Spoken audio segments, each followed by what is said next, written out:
If you've ever wondered why some men are naturally magnetic, while others get ignored no matter how hard they try, this one truth might shock you because it has nothing to do with looks, money, or status. Purpose is more attractive than attention because purpose speaks to direction, and direction speaks to safety, strength, and certainty. Attention is loud, restless, and desperate by nature. It asks to be seen, heard, validated, and chosen. Purpose, on the other hand, does not ask for permission to exist. It moves quietly, confidently, and consistently. When a man is driven by purpose, his life already has meaning before anyone enters it, and that alone changes how he is perceived.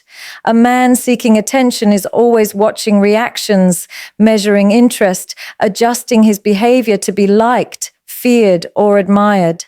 A man rooted in purpose is watching his growth, his progress, his vision unfolding, and people naturally turn their heads toward what is moving forward. Attention fades the moment it is given, but purpose deepens with time. Attention depends on the crowd, but purpose stands even when no one is applauding. And this is why purpose carries weight. It is stable, it is independent, and it is not fragile. When someone is purpose-driven, their confidence is not borrowed from approval. It is built through discipline, sacrifice, and self-respect. That kind of confidence doesn't announce itself, it resonates. It doesn't beg to be noticed, it is felt.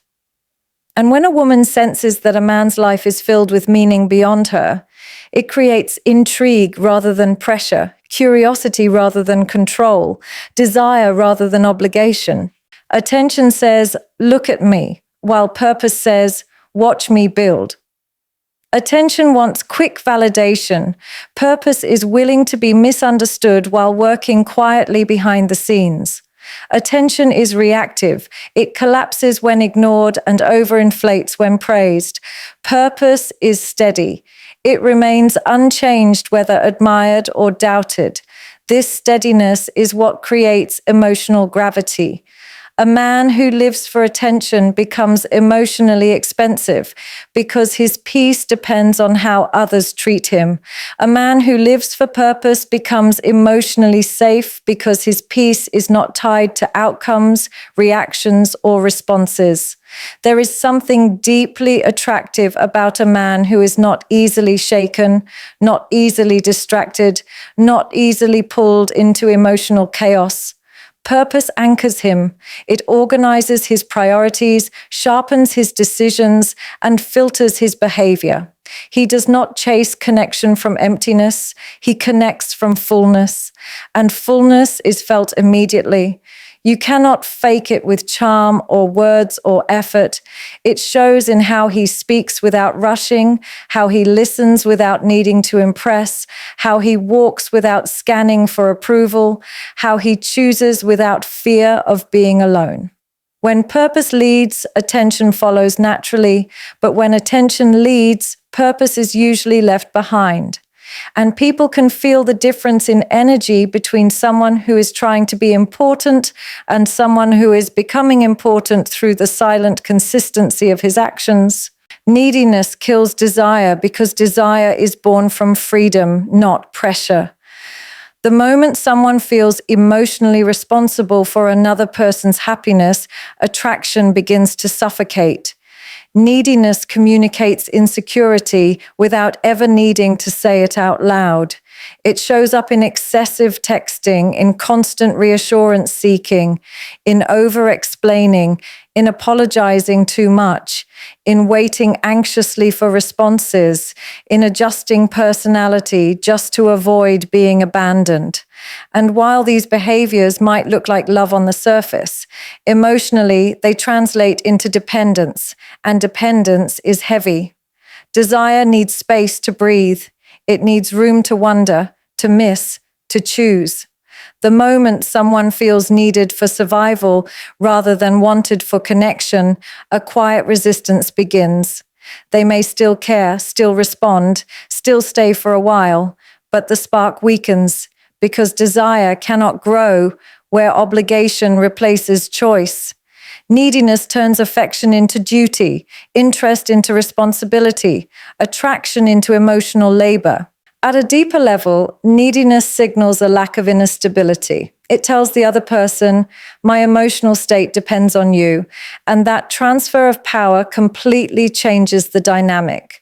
What once felt exciting now feels demanding. What once felt playful now feels serious. What once felt light now feels loaded with expectation.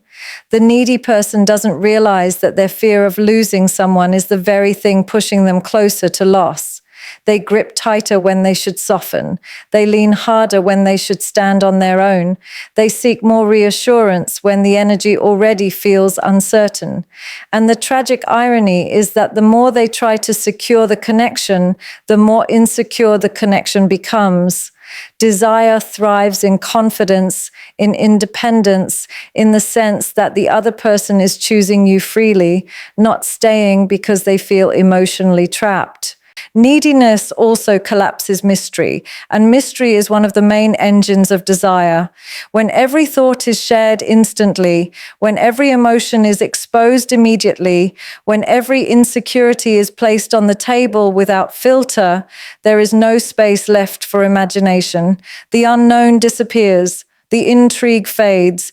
Desire needs something to move toward. It needs the subtle tension of not fully knowing, not fully possessing, not fully controlling. Neediness removes that tension and replaces it with predictability. And while predictability may feel safe, it rarely feels exciting. A person driven by need reveals too much too fast, invests too deeply too soon, and merges emotionally before attraction is ready to support that weight. Attraction is not created by proving how much you care. It is created by how you carry yourself when you care. A centered person can desire deeply without collapsing into dependence. A needy person confuses intensity with intimacy and attachment with connection. They chase reassurance instead of cultivating self-worth. They try to be indispensable instead of being grounded. They think love means losing oneself, when in reality, what draws people closer is the presence of someone who remains whole within the connection. Desire is drawn to strength, not desperation, to calm certainty, not emotional urgency, to wholeness, not hunger for completion. And the moment need becomes louder than self-respect. The emotional balance tilts, the dynamic shifts, and the attraction that once felt alive begins to quietly drain under the weight of emotional demand. A full life creates natural magnetism because fulfillment changes the way a person moves through the world. When someone is genuinely engaged in their own growth, passions, goals, friendships, health, and inner world, their energy becomes grounded and appealing without effort. They are not constantly scanning for validation because their days already have meaning built into them. Their happiness is not waiting on a message, a reaction, or someone else's approval. They wake up with direction, they move with intention, and they fall asleep feeling progress rather than emotional lack. This inner fullness shows in posture, in tone of voice, in patience, in emotional control, in how calmly they respond instead of react. A person with a full life doesn't force conversations, they flow into them. They don't cling to connection, they offer it freely. They don't fear silence, they are comfortable in it. And this comfort is what silently draws people closer, because humans are instinctively attracted to emotional stability, to self-sufficiency, to those who seem at ease with their own existence. When someone's life is empty, relationships become the center of gravity, and that turns connection into pressure. But when someone's life is already rich with purpose, learning, discipline, creativity, and self-respect, relationships become an addition rather than a rescue. This changes everything. A full life means you are not seeking someone to complete you. You are inviting them to complement you. You are not waiting to be saved from boredom, loneliness, or dissatisfaction. You are already engaged in solving your own life. That shifts the emotional tone you carry. There is no rush, no silent anxiety beneath your words, no desperation wrapped in charm. Instead, there is calm curiosity, presence without need, desire without dependency. The person across from you can feel that they are wanted, not required, chosen, not depended on for emotional survival. A full life also builds depth, and depth is magnetic because it creates layers. You have experiences to draw from, failures that shaped you, accomplishments that grounded you, routines that disciplined you, and interests that expanded you. You become someone who brings substance into conversation, stillness into chaos, and perspective into emotion. You listen better because you are not busy trying to be impressive. You speak with clarity because you are not afraid of being misunderstood. You walk away from disrespect without drama because your identity is not fragile. You don't settle easily because you know the cost of betraying your own standards. All of this is felt instinctively by others long before it is understood logically. They may not be able to explain why your presence feels different, but they feel it in the way their body relaxes around you, in the safety of not being emotionally required to fix you, in the freedom of knowing that your life will continue with or without their approval. A full life also teaches patience, and patience is one of the rarest forms of confidence. When your days are full, you are not in a rush for outcomes. You enjoy progress rather than instant results. You allow attraction to grow naturally instead of forcing emotional shortcuts. You don't fear losing people because your identity is not built around being chosen. You don't collapse over rejection because your worth is not defined by external response. You don't cling to what is uncertain because your foundation is not built on emotional reactions. This inner sufficiency creates a quiet authority in your energy, a softness that is still strong, a confidence that does not perform, a presence that does not demand, and that is where magnetism is born. When someone feels that you are complete within yourself, moving forward with or without witnesses, rooted in your own becoming, rather than waiting to be validated into existence. Emotional control builds respect because it signals inner strength long before it ever becomes visible in action. Anyone can react, but very few people can restrain themselves when emotions rise, when pride is threatened, when disappointment stings, or when fear tries to take control. The person who can feel deeply without becoming unstable carries a quiet authority that others instinctively respond to. Emotional control is not the absence of feeling, it is the mastery of it. It is the ability to pause instead of explode, to observe instead of accuse, to choose composure over chaos. When someone remains steady under pressure, they communicate that their inner world is not easily hijacked, that their decisions are not ruled by impulse, that their identity is not fragile enough to be shaken by every reaction from the outside. This creates a sense of psychological safety around them, and safety is one of the deepest foundations of respect. People trust those who do not swing between emotional extremes, who do not punish with silence, who do not manipulate through outbursts, who do not collapse under discomfort. Lack of emotional control, on the other hand, erodes respect quietly and consistently. Sudden anger, constant defensiveness, emotional volatility, overreactions, and uncontrolled sensitivity all signal instability. Even if someone cares, even if they try to understand, their nervous system slowly learns that interaction with this person is unpredictable. And unpredictability weakens authority. When emotions lead instead of values, when impulses overpower principles, when reactions replace thought, people begin to adjust how seriously they take you. They may avoid difficult conversations, stop being fully honest, or unconsciously limit how much influence you have over them. Respect requires consistency, and consistency is only possible when emotions are regulated rather than unleashed. Emotional control shows that you can sit with discomfort without needing to dump it onto others, that you can carry disappointment without turning it into punishment, that you can feel anger without using it as a weapon. Emotional control also creates dignity, and dignity commands respect without needing to demand it. A person who does not beg when they are hurt, who does not chase when they feel insecure, who does not insult when their ego is bruised, who does not expose every wound in the heat of the moment, carries themselves with a certain gravity. Their restraint speaks louder than their words. They don't try to win every argument, prove every point, or expose every feeling. They choose what deserves expression and what deserves silence. This selective expression signals maturity. It shows that they understand the difference between emotion and truth, between reaction and response, between impulse and intention. People naturally rise in their behavior around those who demonstrate this level of self-command.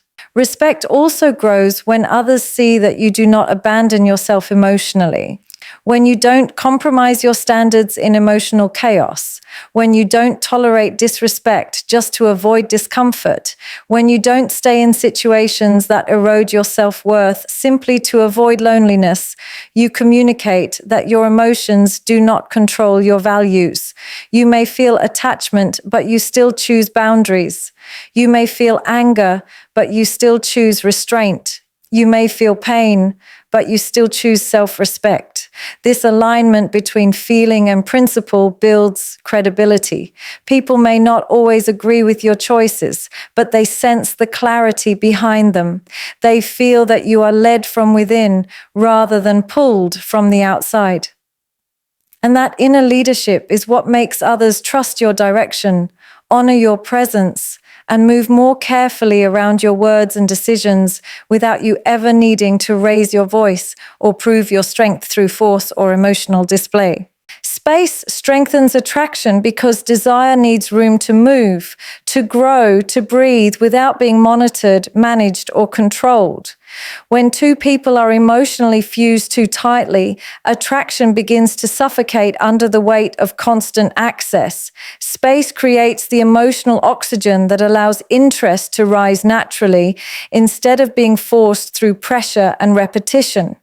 When someone knows they can reach you at any moment without resistance, uncertainty fades, and with it, the quiet excitement that fuels desire. The mind is wired to value what is not always immediately available, not because of games or manipulation, but because longing is born in absence, not constant presence. Space allows the nervous system to reset, to miss, to reflect, to imagine. And imagination is one of the most powerful drivers of attraction. When someone is not constantly immersed in your presence, they begin to feel the absence of your energy, your voice, your attention, and that absence pulls at them far more deeply than constant availability ever could. Space also restores individuality, and individuality is magnetic. When two people spend every emotional moment fused together, identities blur, boundaries weaken, and attraction slowly transforms into emotional dependency. But when space exists, each person remains rooted in their own world, their own rhythm, their own growth. This separation is not coldness. It is psychological independence. It reminds both individuals that they are choosing each other, not clinging to each other. Choice is the foundation of desire. When someone feels that they are with you because they want to be, not because they are afraid to be alone, attraction deepens with security rather than anxiety. Space also allows personal evolution to continue. New experiences, struggles, achievements, and perspectives emerge in that distance. And when two people come back together, they meet again as slightly different versions of themselves.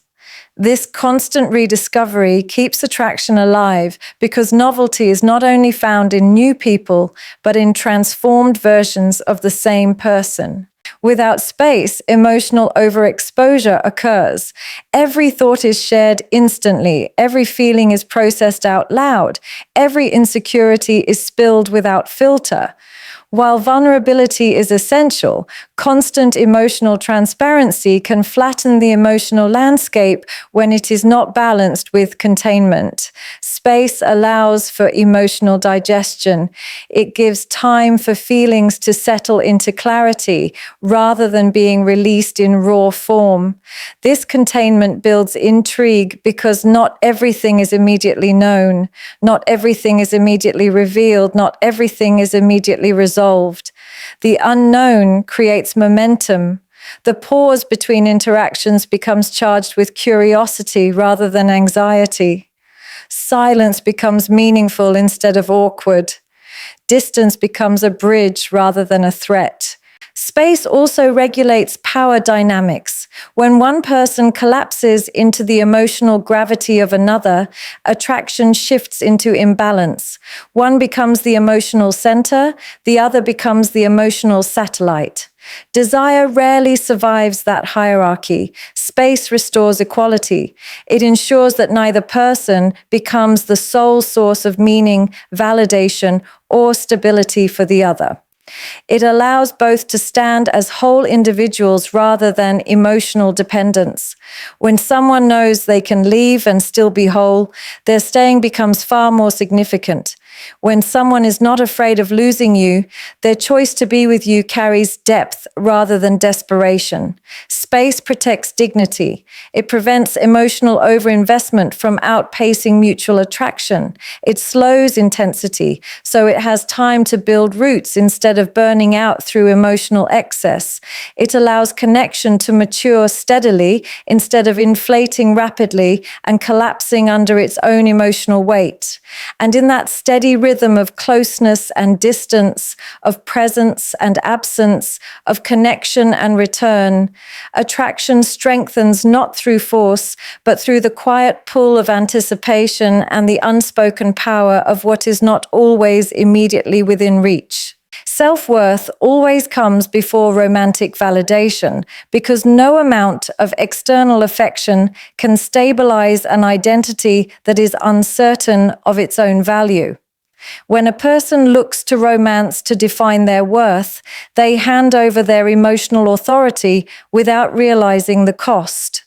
Compliments become emotional fuel, attention becomes proof of value, and rejection becomes a verdict on identity rather than a moment of misalignment. This creates a fragile inner world that rises and falls with someone else's response. When self-worth is absent, love becomes a mirror instead of a connection. A person does not ask, "Do I genuinely want this relationship?" but instead, "What does this relationship say about me?" And when identity is built on being chosen, the fear of being unchosen quietly begins to rule every decision, every reaction, every emotional risk. Without self-worth, romantic validation becomes addictive. It creates a cycle where emotional highs are followed by emotional crashes, where a single message can restore confidence and a single silence can collapse it.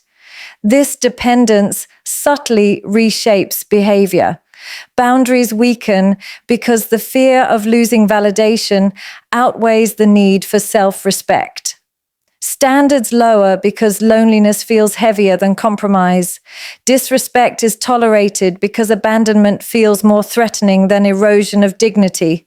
In this state, love is no longer experienced as a mutual exchange. It becomes an emotional transaction where a person gives more and more of themselves in exchange for the reassurance of being wanted.